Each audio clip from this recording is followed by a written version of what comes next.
9 people. That's a lot. It felt like a whole baseball team. When I was young, I always dreamed of having a cute house with a white dog, just like in storybooks. But real life isn't always so nice. I finally got my own house, but when I came back from work, it was full of people, like a dormitory. I wasn't happy about it. My name is Mary, and I'm 29 years old. I work in an office. I've been focused on my job, but lately, all my friends have been getting married, one after another. Buying wedding gifts had been expensive, and I started feeling like I needed to find someone too. So I started going on dates. Mary, when are you going to give me grandkids? Every time I went home, my dad, Alan, would ask this, and it made me uncomfortable. So I started visiting less. My mom died when I was young, so I grew up with my dad, my brother, and my grandparents. My brother got married early and lives near our old home. He has 2 daughters, my cute nieces. I already have nieces at my brother's, isn't that enough? We always argued about it. Then my dad got in a car accident. When I reached the hospital, he was in bad shape. He passed away quietly while my brother's family and I were there. Dad, I wanted you to meet someone. I had a boyfriend introduced by a friend. He just proposed, and we decided to marry. He liked to show off a bit, but he was kind. His name was Russell. Now that both my parents are gone and my brother has his own family, it does feel lonely, doesn't it? I said softly while petting my cat Diana, just back from the funeral. Mary, you're not alone. You're part of my family now, Russell said, holding my hand gently. He was worried about me and came to check on how I was doing. Let's make a happy home together. I thought maybe I could find simple happiness. Little did I know what was coming. Welcome. It's a bit crowded, though. I went to Russell's family home for a meeting. Alice, his mom, was lively and straightforward. I felt a bit nervous walking in, thinking it would just be his parents, but there were lots of people. In-laws, step-grandparents, Russell's brother Gabriel, his wife Sophia, and their kids Thomas and John. Nice to meet you. That's a big group.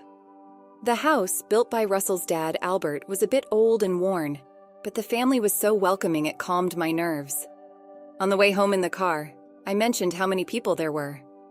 Christmas or Thanksgiving must be quite something, I said to Russell, who chuckled in response. It really is crowded. I can't believe they live like this every day. I was genuinely surprised to hear this. Russell's family home was never big, and I thought it was just for gatherings. 8 people in that house? Wow, Russell said. Originally, it was just his in-laws and step-grandparents, but then Gabriel, who couldn't keep a job, moved in with Sophia and their kids without asking.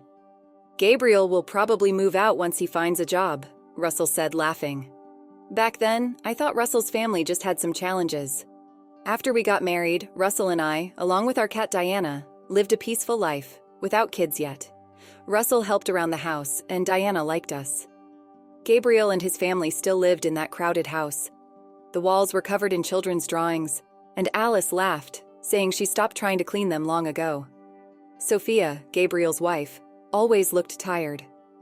She was older than Gabriel and close to my age, so we became friends quickly. Hey, Sophia, hurry up! Mary, don't just stand there, we're out of beer. Whenever I visited, it felt like Sophia and I were the only ones not sitting down. We were always busy, and I wondered if this was our fate. But the idea of Sophia doing this every day was scary. Sophia worked full-time to make up for Gabriel, who didn't work much. I was hesitant, but I finally asked, "Have you thought about leaving him?" I thought about it. It's tough, but we have kids and he used to be kind, Sophia replied. I couldn't see any good in Gabriel, but I guess they had their reasons. That's what I thought. Around this time, Russell suggested, "How about we build our own house?" I was surprised but happy. I've always dreamed of living in a cute house like in storybooks, with a white dog in the yard. I had never told anyone, but when I told Russell, he said, "That sounds great." We spent our free time visiting model homes and choosing a builder, and a year later, our dream home was ready. "We need to keep up with the mortgage," Russell said. "Definitely," I replied with a smile. On the first weekend in our new home, Russell's family came over for a housewarming party. "Here, Austin, give them the gift. We're coming in. Oh, what a nice house." Alice seemed happy like it was her own place. I smiled politely. "Look, it's a party." Then Austin handed me 2 cans of beer like he just bought them. Gabriel wandered around and found our bedroom saying, "This bed is so comfy." He jumped on it and the kids joined in, getting excited. "Look, there's a cat!" They ran around chasing our cat, Diana. Diana is friendly, but she's never met so many people at once, so she got scared and hid in the back of the room. Poor Diana. I looked at Gabriel and Russell, who were already busy with the party. "Mary, Alice wants appetizers soon. Can I use your kitchen? And sorry about scaring Diana," Sophia said, feeling bad. "Why is someone as nice as her with a guy like that?" I care for Sophia like a sister. "I'll take care of it, Sophia. You really relax," I said, but she still helped with cooking while managing the kids. The step-grandparents were quiet, almost like dolls, not saying much. "Nice home, right, Albert?" "Yeah, sorry for the noise," Albert replied. Even though the loud ones were the in-laws, the step-grandparents were the sensible ones in that house.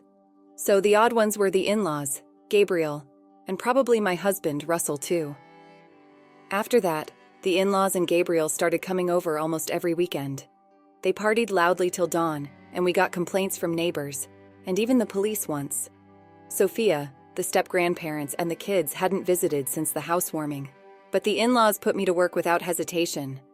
I was really stressed out. Russell also started showing his true colors. Once, when I had a cold and asked him to pick up dinner, he came back with hamburgers. "I can't eat this right now," I said, feeling weak. Instead of getting mad, Russell said, "You need to eat to get better, Mary." What if I had the energy to eat that? I wouldn't have asked for help, I thought to myself. Once, when Russell was sick, I sarcastically asked if he wanted a hamburger. He got upset and said, "No, that's ridiculous." In short, this family was selfish and lacked empathy. They were in for a wake-up call. "Enjoy your freedom while you can. You'll get what you deserve," I thought with a wicked smirk. A few days later, I had a business trip planned. "I'm off," I said happily to Russell on the morning of my departure. "Is your trip today?" "Sophia is also away on business," Russell said. "Really? What a coincidence," I replied. "Mom said they'd be in trouble without someone to take care of the house." Russell laughed mockingly, making me think he was being mean. I was busy during my trip. Days went by quickly, and before I knew it, a lot of time had passed. A big typhoon hit, and I contacted Russell. "We're okay, but the family home had some serious leaks," he said. I understood, thinking about their old house. The day I came back home arrived. As I walked from the bus stop, I heard loud laughter in the neighborhood. "Is someone having a barbecue? It's so loud the neighbors will complain." "Wait, what?" I was shocked. The noise was definitely coming from my house. As I cautiously opened the door, I found bags in the entrance and graffiti on the walls. I was stunned. "Hey Mary, welcome back," a drunk Russell said. Frustrated, I went to the living room and found drunk in-laws and Gabriel, while Sophia made food in the kitchen. The step-grandparents were quiet, and the kids were drawing on the walls. There was also a woman I didn't know. Overwhelmed, I tried to stay calm. "What's going on?" I asked. "Didn't I tell you the family home had leaks? So they're staying here for a while," Russell said. "Who was away?" The in-laws, Gabriel and Russell, decided, "Why don't we live here?" Russell proudly suggested. Even with this explanation, I was stunned into silence. "It's okay, we're family. We have extra rooms, no problem," the in-laws added, smiling. "Don't worry, Mary, the walls got a bit dirty, but it's just kids' stuff," Gabriel said casually. "And who is that woman?" I asked about the woman on the sofa playing with her phone. "Oh, that's Karen, a friend of me and Sophia," Russell explained. "Yes, that's right," she said with a smile. This girl, Karen, was kicked out by her parents, and Russell said she could stay. "Thanks in advance," Karen replied, leaving me utterly confused. In our not-so-big living room, there were 9 adults and 2 children. The room was messy, with scribbles on the walls, far from the new house look. The family was loud, like a dormitory. I couldn't help but lose my temper.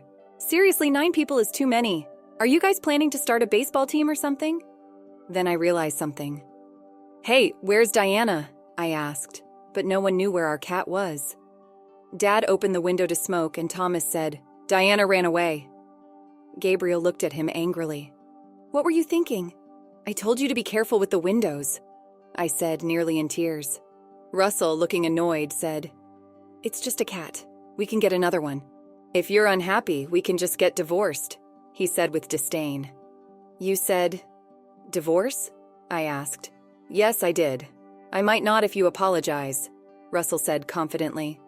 Oh, really? Well then here, write this, I said, slamming down the divorce papers I had prepared. My side was already filled out. I got my bags from my room. Why haven't you written it yet? I'm busy, I said coolly to Russell. They were shocked. Angrily, Alice said, Russell, divorce her already. We've built the house, so she's useless now. Realizing too late, Russell said, You'll regret it. But I had no regrets. You're the one who'll struggle. Just write the papers, I said, taking them and giving some to Gabriel. He laughed. When did I marry you? Looking at the filled wife's section, Gabriel said, Hey, Sophia. This is Sophia. Coldly, I'm divorcing you right now, Sophia said firmly. Gabriel exclaimed, Sophia bites the hand that feeds you. H. Austin. He was talking nonsense from my perspective. Sophia had been treated like a servant in her in-laws' house. Gabriel took most of her earnings, leaving little for living expenses. This allowed Gabriel to do whatever he wanted, and the woman in front of me was Gabriel's mistress. Mary, I think my husband is cheating, Sophia had confided in me before we planned our divorces. Sophia endured it for her children, but Gabriel started selling their belongings. She reached her limit. Sophia told me everything. Furious, we started planning our divorces. Sophia gathered evidence of the affair. Her recent business trip was a lie. We looked for a new place to live, halfway like me. Sophia had no family to turn to, but a friend offered her a job in another state. It was a good opportunity, and our preparations went smoothly. All that was left was presenting the divorce papers. I want to get out of that hellish house, Sophia said, determined. She had a strong core but had been manipulated by her in-laws, thinking it would be suspicious to return together. Sophia went back first.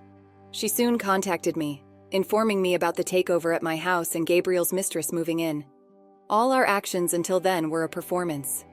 Knowing what was happening, I told Sophia, We're not living there anymore. Let the kids draw on the walls all they want. That's what I told her. Gabriel, thinking he could openly live with his mistress, happily signed the divorce papers. Let's go, Sophia, Albert, and everyone. It's time to leave. The step-grandparents stood up and followed Sophia and her children to the door. Living with people like you, I had given up on life. But Sophia opened my eyes, Albert said, glaring at the family and left with his great-grandchildren. The in-laws had been taking money from the step-grandparents' pensions. They were truly awful. Well then, take care, we said as we left. You'll regret this. The family laughed, but we ignored them. Months later, Russell contacted me. Oh, I forgot to block him. I could guess the content of the call, so I answered. Mary, come back. Russell sounded desperate. I barely contained my laughter. Come back? We're strangers now, I replied calmly. Let me talk, Mary. What do you mean? Why aren't you paying the mortgage? Alice's voice came through, probably snatching the phone from Russell. What are you talking about? I have no idea. I played dumb while Alice sounded frustrated. The mortgage for the house had fallen behind last month. When I pressed Russell, he claimed I hadn't been paying it. What an inconvenience. While I remained silent, Alice kept talking like a machine gun. First of all, this house. You guys had a combined income of $755,000, right? We could have built a better house. We built this as a new home, but it's not what we expected. Originally, they had planned to take over the house. Sophia had informed me of their discussions. Yes, that's true. But with Russell's $30,000 salary, the bank wouldn't lend us more. If we had taken a joint mortgage, maybe we could have gotten a better house. Hearing this, Russell, you lied. I could hear Russell and Alice argue on the phone. I ignored them, ended the call, and finally blocked his number. Russell had a pretentious personality. He always wanted to impress others, especially outside his family. When he suggested building the house, I already had a divorce in mind.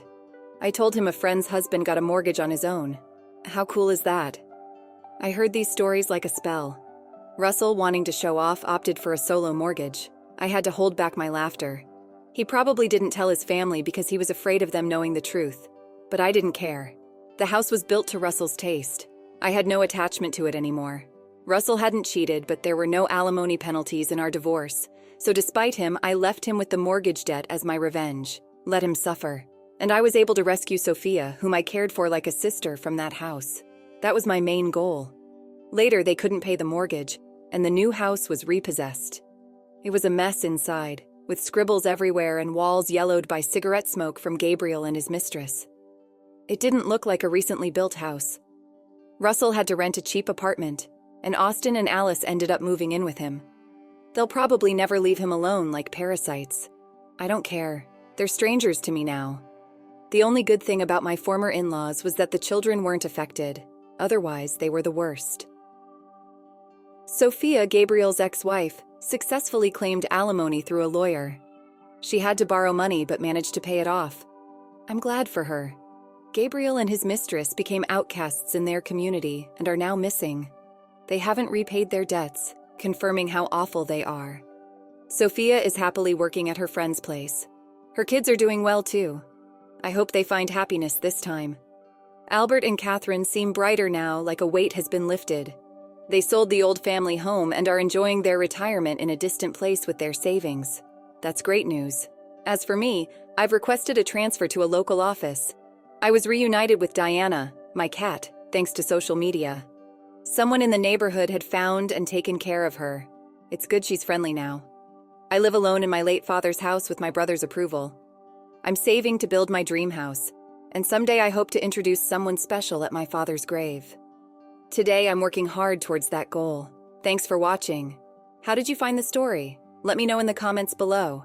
Don't forget to like this video and subscribe to our channel for more awesome stories like this. Your feedback and support mean a lot.